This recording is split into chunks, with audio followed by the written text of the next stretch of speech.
Thank you for indulging me.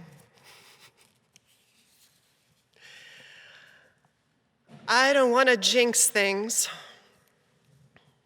but I think many of us are starting to feel like maybe if viral life doesn't mutate in radically scary ways, we can see the light at the end of the tunnel. Thanks to Judy Payne and Keith Holland and the Hinckley Fund and others, Dan Bernard here on the scene, we're starting work this month on some courtyard renovations, replacing some plantings that died in the shutdown a year ago, fixing the fountain and some other things to make that space safe and ready, a gorgeous place for us to begin to gather, because we need to gather. Because, as that ballad rightly named, some people want diamond rings and some just want everything, but everything means nothing without you. That's one thing that's been made super clear this last year, hasn't it? How much we need one another. We've done pretty well. Gail and Keith named a lot of the things to celebrate. The ability of our musicians and Jonathan Silk and his professional tech team of volunteers, Eric Shackelford and Shuli Ong, who pivoted to try and make worship as full and as familiar and as nurturing as possible. Our 4 recording studios that are now set up with 2 remote cameras to bring you music, plus our balcony Reiko cam that captures Reiko. Reiko, who, by the way, now rocks our Instagram ratings. I mean, who knew that organ music would rock our Instagram ratings? It's been a year of surprises.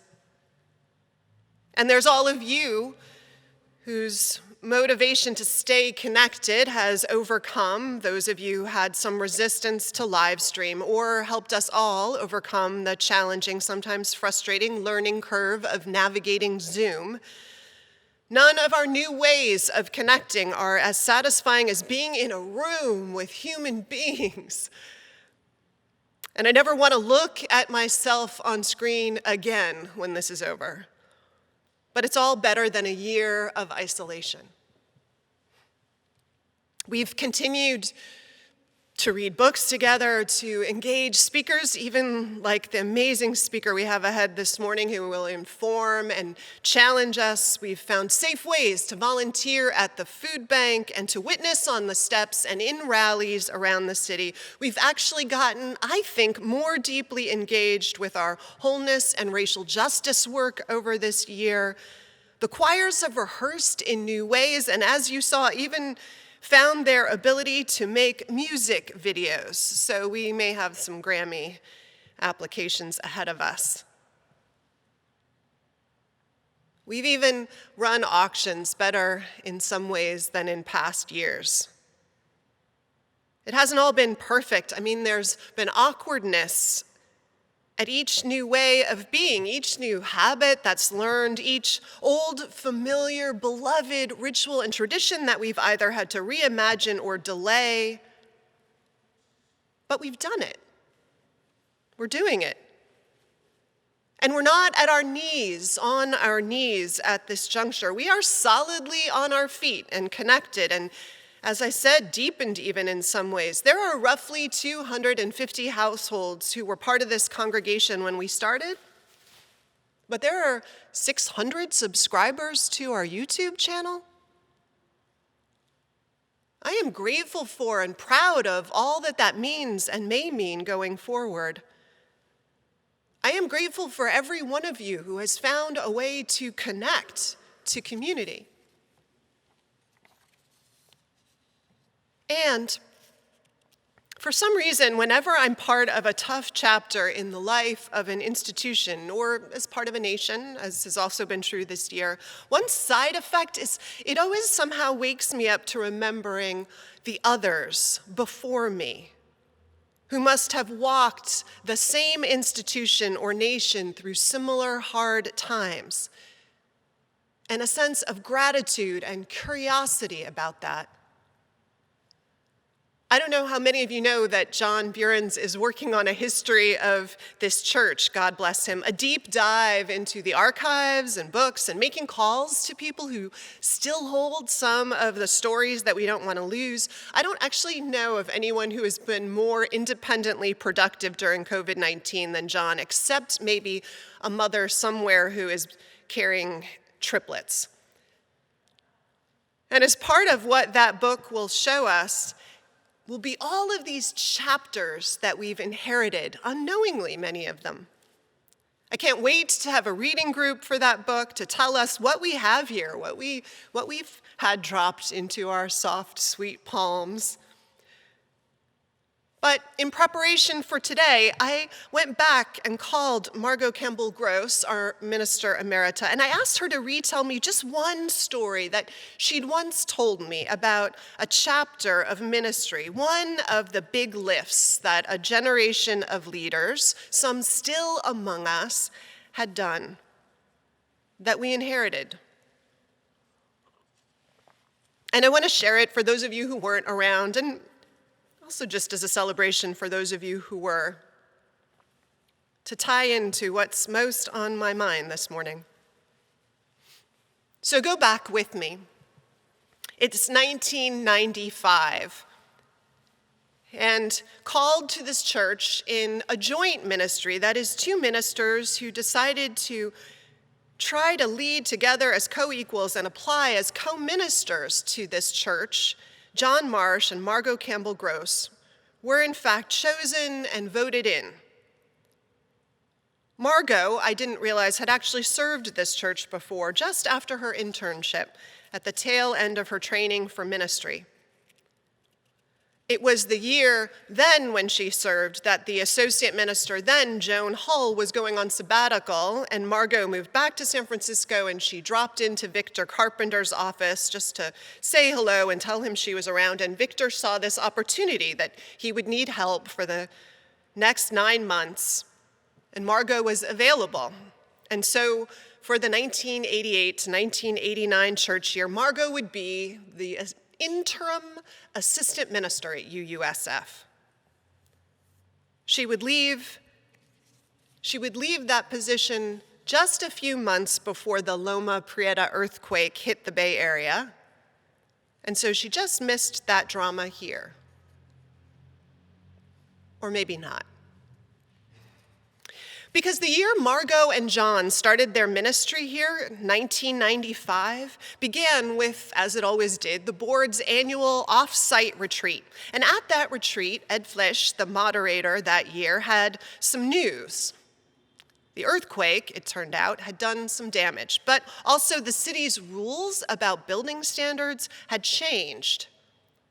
And so the city had given this church, and others I'm sure, 3 years to make some necessary changes. And if we didn't, our status as a space open to the public would be shut down.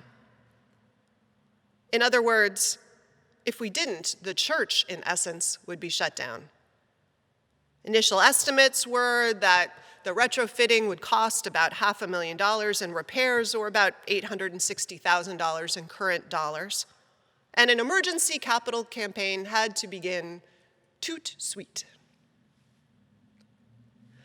Well, John and Margot were understandably thrown back on their heels. They didn't even know the congregation yet as its ministers. They hadn't even unpacked their proverbial boxes.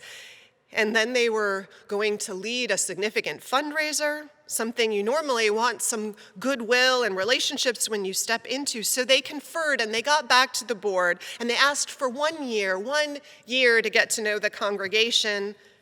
The board was willing to wait 1 year to prepare, but understandably only that long. And in that year, in addition to getting to know the people here, more of them, and beginning their ministry here, the church hired a capital campaign consultant, Phil Duker, who was helping them in their discernment and the questions that they asked. And as part of that process, Margot was reminded of one unforgettable morning during her previous stint as interim assistant minister.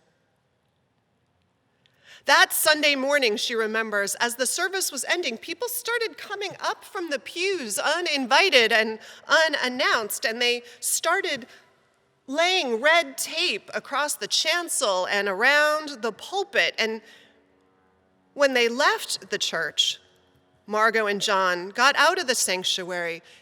Red tape, they noticed, had marked off the offices and the garage and the chapel and the main doors in and out of the church, too. These were, it turns out, all the places that the church wasn't accessible. Members who were in wheelchairs at the time could only enter the church through the kitchen door. Like second-class citizens and concerned congregants wanted to make a point, and so they organized this act of internal witness, and the image of all that red tape stuck with Margot. So the church began talking, I'm told, about who it wanted to be as a congregation as part of the lead up to this capital campaign. What was possible?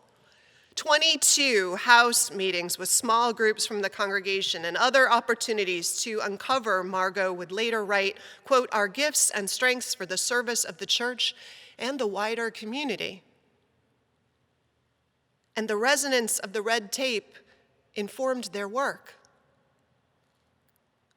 The earthquake retrofits would happen, but added to them would be the commitment to build the ramp that we now have at the front of the church where it belonged. And while they were at it, by the way, they would take down a little 8-inch plaque that told people quietly who we were and put big letters up, the ones you see that have our name on the wall.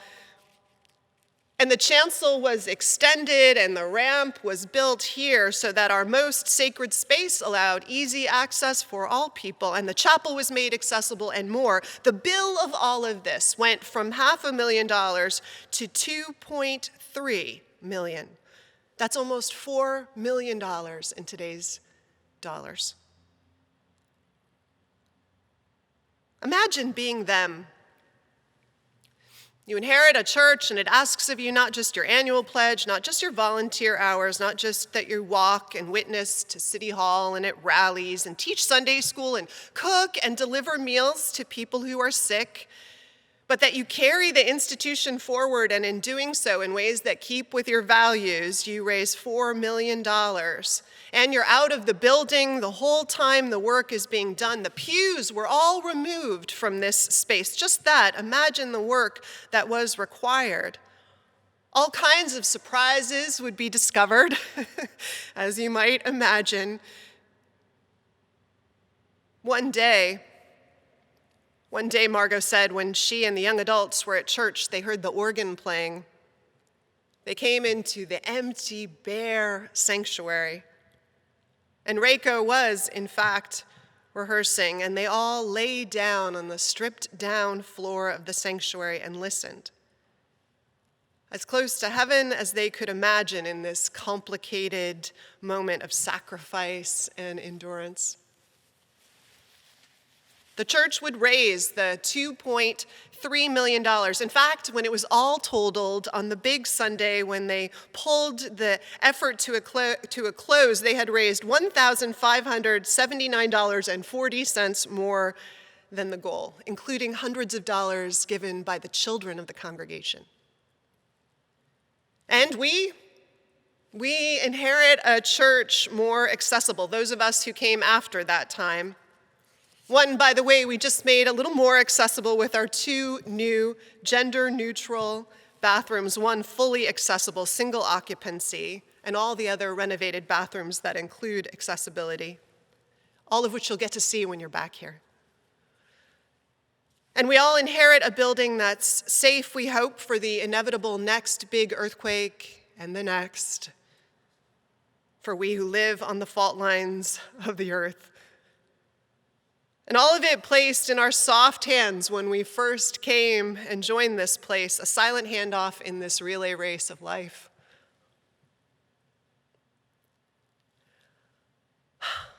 I guess I wanted to tell this story because I think it's important to remember what those before us, some still with us, because this is a relatively recent story, all the hard things they've done. They've weathered other pandemics, we know that, other uprisings that demanded greater justice. And at each juncture, hopefully, they've done all they could to honor the commitment that we also inherit of body and soul and pocketbook, not just to survive, but to thrive. What we have done this last year is amazing, I think. And it's a part of a history of amazing, which I sometimes forget, but it's important to remember. Because it's this gorgeous and gutsy thread that weaves through time and lives that I am blessed and emboldened to remember in the times that I am part of, with all the challenges they have brought and will bring, the storms. So as Keith and Gail said, we're all being asked this year for our financial commitment for the year that will start in July, on the 1st of July, and will include, we are expecting significant time with our rental income at a fraction of what it has been in the year before the pandemic, and needing to get through that without any PPP loans to carry us. And as a result, we're asking folks to maintain their existing pledges and also to consider a one-time additional gift, to double if you can, but to give what you can. Because each generation has done just that. So Rohit and I have put in our pledge, and we've added an extra gift for this year. And I know so many of you rushed to do the same, which is why we had the amazing announcement of the start of the effort, so thank you all. I know some of you haven't probably even opened the letter yet, and that you'll do what you can too, and that's all we ask, just that you do what you can. Reading John Lewis's memoir, Walking with the Wind, I found myself grateful again for all the stories that he tells of people who were part of one chapter of this nation's history of social change and strengthening. And it all ties back in my mind to that story that he tells in the beginning that Meg read for us this morning, of all of us holding hands like those children in the storms, walking with the wind like we do to hold the house strong as it lifts one corner and then another, and doing so until the danger passes. So thank you all for joining hands across so many barriers to doing that in this year and walking in the winds. I know we have more walking still to do, with the pandemic and with the racial inequities that have been laid bare, stripped bare, requiring restitution. But I think we may be let out to play soon from at least the first of these challenges. House intact. And better positioned, I think, when we're together in person, to boldly tackle the rest. Thank you all for what you've done this last year, and let the annual giving campaign for next year officially commence. Thank you in advance for your generosity and commitment as we lean into the next year of life together and pass the gift along.